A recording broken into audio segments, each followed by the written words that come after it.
other people that actually lived in the block. Born and raised in the Kenora area, Lana Ogama spent part of her life on the streets facing her own addictions. Now she's a community support worker doing outreach and harm reduction on those same streets. There's always some type of racial or discrimination, but it's inevitable living here. But despite her success in recovery, she says she still faces discrimination, especially when accessing health care.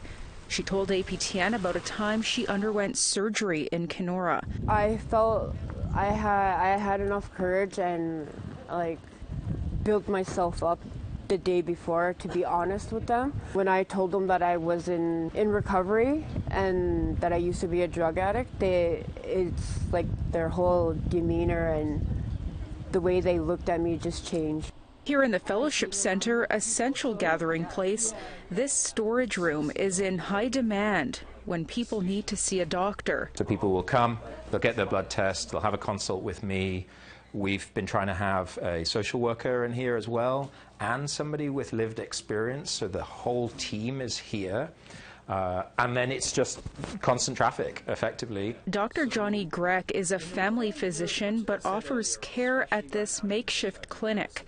He says most of the street community would rather come here than a local doctor's office. We offer a clinic here every week, but it's not really fit for purpose. I worry that if this is where people feel that their medical needs are being met and, this is what I'm worth, it kind of makes you think that I'm kind of worthless. 5 unhoused people died in 8 weeks over December and January. Dr. Grech says limited housing leads to drug use.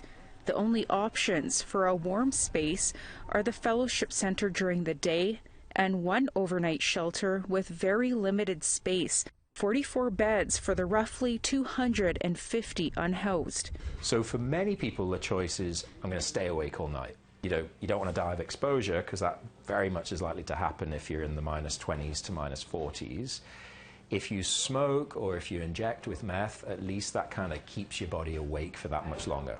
Ogama says her next visit to a doctor will likely be in Thunder Bay or Winnipeg, where no one will know about her dark past. But she keeps her spirits up to spread positivity to the people she helps. I try to be happy because there's already people out here feeling low and stuff, and instead of feeding into that, be the opposite of it.